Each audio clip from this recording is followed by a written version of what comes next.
Hello, it's Monday the 24th of June here, and we're currently at anchor in a beautiful little spot called St Margaret's Bay, which is at South Foreland, next to Dover,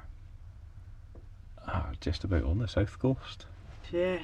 It was a bit long time coming. I know, tell me about it. It's a bit confusing. A hard slog to get here. It's a bit confusing. I had to look at my watch there because, and it's an old-fashioned analog watch, which has got no sort of digital involvement in it. But my phone tells me it's an hour ahead because my phone thinks I'm in France. I got a text message from Vodafone telling me that I'm roaming, and I'm currently 0.2 of a nautical mile from the shore of the UK. Although it is very tempting to set course a little bit to the south and go and enjoy some good wine and cheese and a wee freshly baked baguette. Get a wee bucket of red wine, that would do. A glass, Allan, a glass would be good to start with. Aye, so it's been a wee while since we've been chatting on here. I think the last time we were chatting we were just to the north of Cromer. We'd had a bit of unpleasant weather up there and we finally made it past Cromer. We flew down the Norfolk coast. The tides greatly helped us there. We were pretty much just one on the oars for the majority of it. Yeah. We stopped at Sizewell power station, nuclear power station, so just south of it we dropped anchor. We were clear of the cables and radioactive, well, it's not radioactive, I'm just joking saying that, but the seawater intake and outtake and all that sort of stuff. We dropped anchor and in the morning we got up. It was a beautiful morning. It was just a wee bit of hard lingering and you could just see the top of the power station. It's quite eerie actually, knowing it's a nuclear power station. It was like this sort of weird alien environment that we were in, just with the har lingering about, and we got going. We ended up rowing 2 up to try and make some progress because we knew we had a wee bit of weather coming later on that day, so we only had that one tide to cover. What was it, 19 miles? I think it was more than that. I think it was about 20 something. 20 something, aye. So we rowed 2 up, and we got past the busy entrance to Harwich and Felixstowe. So big, massive container port there. Lots of shipping movements, ferries in and out and all sorts. So we got past the entrance there without getting run over, and got to the spot that we were going to anchor, and I didn't really want to go into the Walton backwaters because it would have just meant a wee bit more rowing both to get in and get out, so we just anchored near the entrance to the backwater, so thought we'd have enough shelter there, and we did. Good enough shelter. It was fine. It was just a wee bit lively, but nothing like we've gone through anyway. No. So we got enough rest, and it was initially given a few days worth of southwesterly in the forecast, but it turned out just to be one day, and it stayed kind of fresh the next day. Looking at the forecast, we thought we'll crack off at about 9 o'clock, I think it was, in the morning, and we lifted the anchor and it was still fairly fresh, so we gave it a go. And I think after about 20 minutes of rowing, we quite quickly decided that this is just... It was too much. It wasn't. We weren't making any progress, and not an in awful the right lot of direction effort, anyway. and just it was better to drop the anchor for a few hours and wait for the wind to drop, which it finally did a few hours later than it was forecast to do. So we set off from Harwich again to try and cross the Thames estuary. Yeah, and made it to Medusa. Which was not far from where we started, because we soon noticed that with the wind and the tide against us, we were tracking quite significantly back to the north. So again, just made sense to drop the anchor, put ourselves in a good place to start the crossing, which is about 30 miles over to Margate of the Thames estuary, and we were kind of hoping that we could, well, we were waiting until the wind dropped, and we were kind of hoping that that crossing would be a 2 hour on, 2 hour off on the oars, one on the oars at each time, and resting and just cracking on through the whole period of time that it took to get us there. But that wasn't to be the case. It's probably one of the most challenging parts of the journey yet, and quite honestly, if I ever have to do anything in the Thames estuary again, it's a day too soon. So we did move off, and we got halfway across the shipping channel. We slowed down a little bit to let a ship through, so that's fine.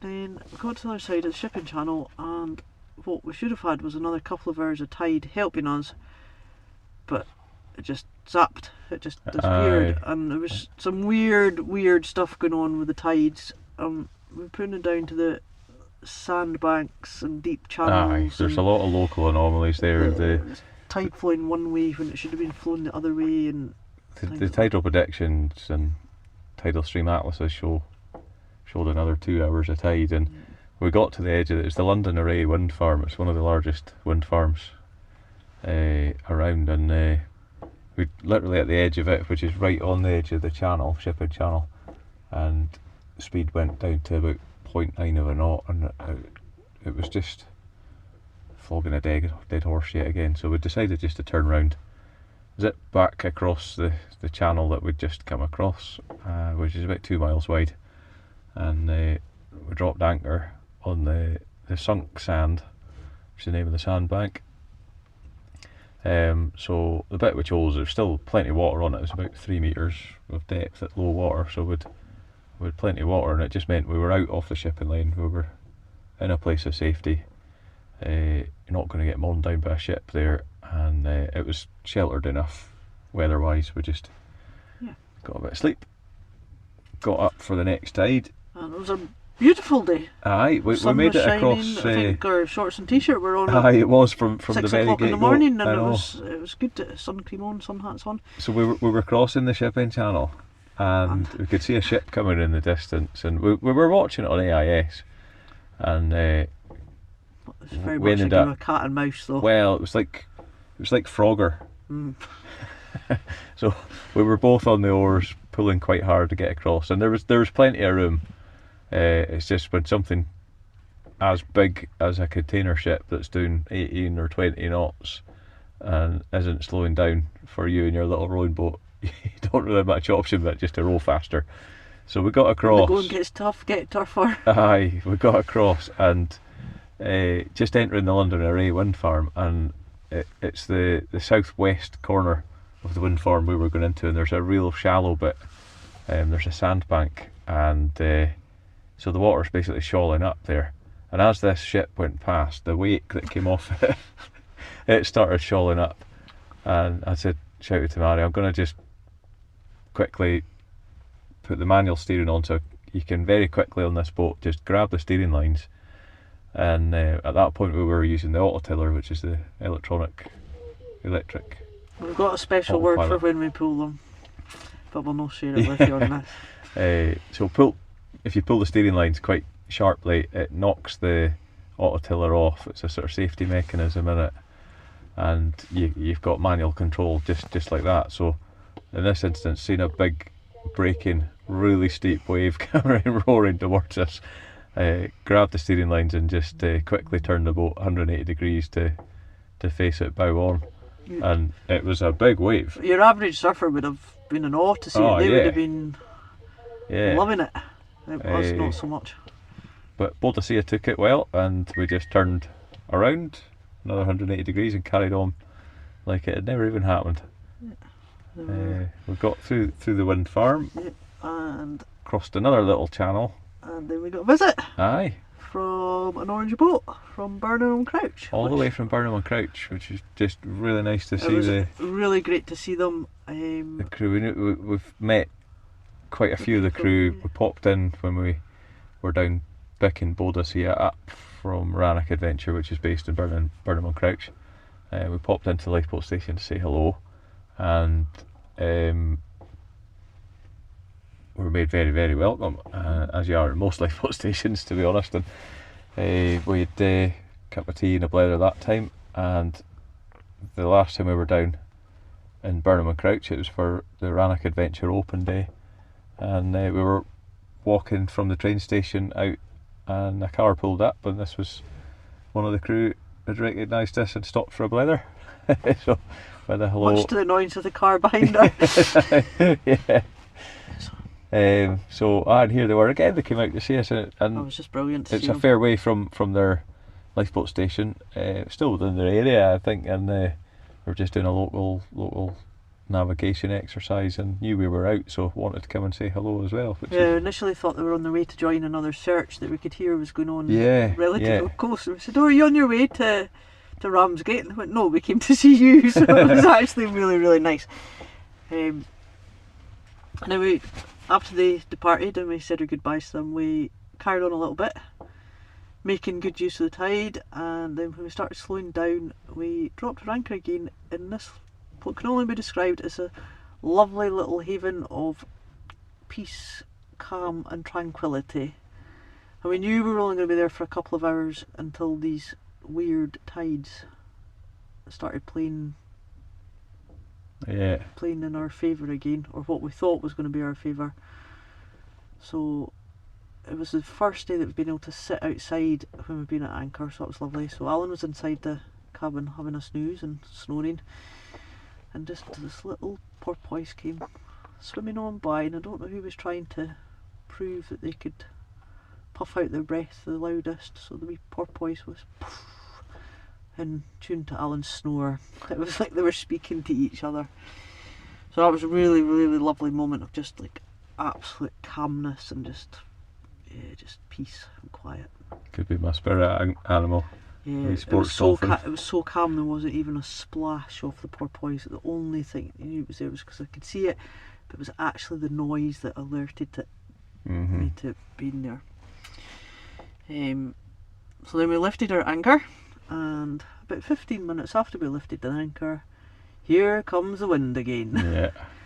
And with the wind and the sandbanks, it didn't take much to whip up the sea state, and we were really, really struggling. We were getting pushed out to sea it was at quite a ridiculous speed. The tide was setting eastwards. The wind was coming from the south, which was the direction we were wanting to go, and it was just a horrible, confused beam on sea for the best part as well. It was just not a nice row. Oh, it's just the only thing that made it bearable was that it was sunny. Yeah. It was quite ironic. You're getting soaked, but at least on this occasion it wasn't quite as bad as being. I think if it had been raining, I would have just thrown the towel in. I think if it had just been it wasn't all that cold and enjoyable. miserable, it would have just been horrendous. We did get 2 awesome sunsets on the Thames estuary though, so that helps. Yeah, I don't think that makes up for the hard work it was coming across it.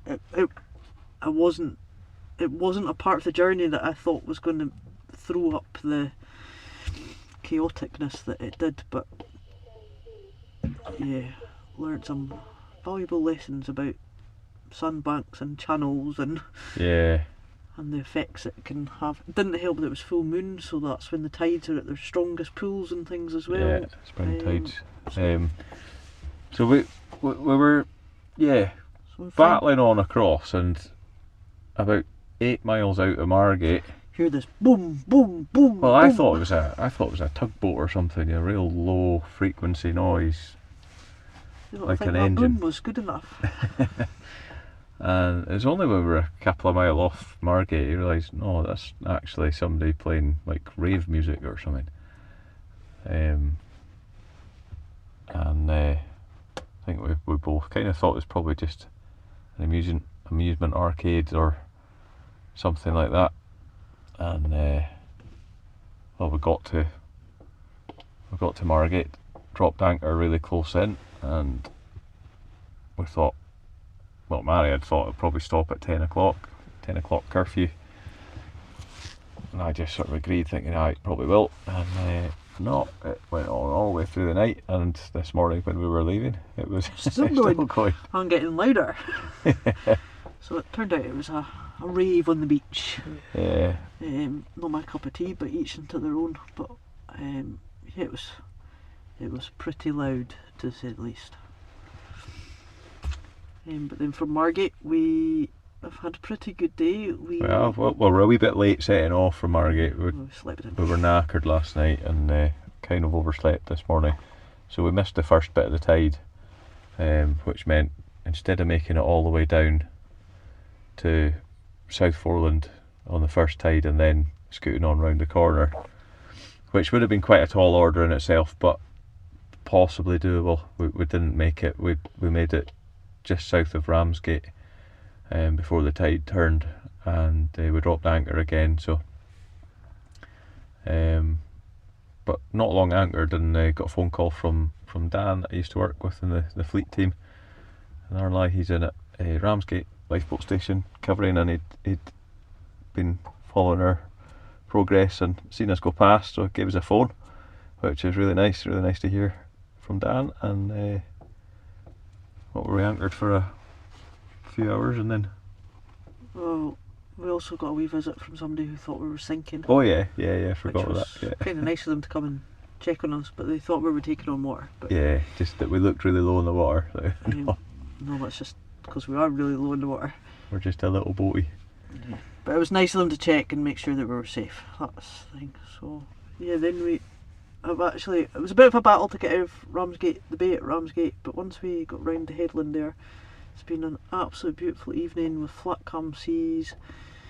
As Allan said before, we can see France in the distance. It's not that far away. The white cliffs of Dover have started, and we got a wee visit from the second Deal Sea Scouts. So it was really nice of them to pop over. They'd been out on a wee training exercise, so they were just on their way in when they saw us, and it was really nice curiosity got the better of them, so that was really nice of them to come and see what we were all about. And it's just great that they've shared the story of our journey on their social media pages as well, so that's really nice of them.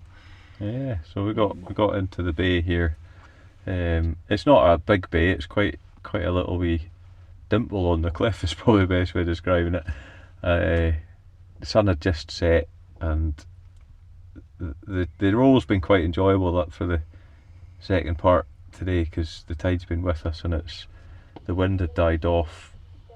The water was just like rippled glass, quite smooth, and we got the anchor dropped quite quickly and set and tidied up, and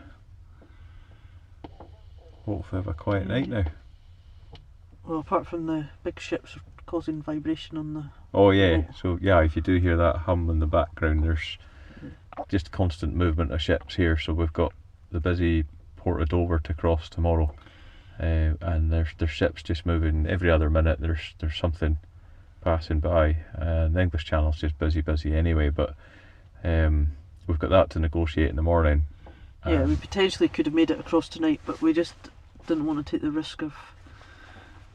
There's times to put up a fight against the tide and things, and crossing that stretch is just not one of them. We just need to know that we're going to make as quick progress as we can across there and get out of everybody's way and make sure we're in a place of safety. Yeah. But that's it. So hopefully next time we speak to you, we will be well on our way down the south coast, because we're hoping that the next couple of days is going to bring some good wind direction for us, a little bit of assistance from the wind, hopefully. But every time we get that, the forecast changes quite rapidly to something different. But it is light winds that are forecast, so hopefully we will be able to scoot on down that south coast and be at the halfway mark. Yeah, really soon. it's looking pretty favourable. So hopefully the next few days we'll be able to just rattle on, cover some serious distance, and hopefully just be one on, one off, one person on the oars. Hopefully we'll be able to row in both tides. Fingers We've crossed. got a little bit of wind from behind us. It makes a difference, and it means we can row into both tides as well. Even if our progress slows to, just over a knot for the tide that we're fighting, it's still progress. Progress is progress at the end of the day. And, it just means we're moving. We're not stopped burning time. Anyway, that's probably quite a lot of chatting and taking up a lot of people's time listening to this, if you are listening. We're very grateful if you're listening. Yeah, we certainly are. We'll leave you in peace just now and catch up with you soon. Okay, Okay. later. Good night.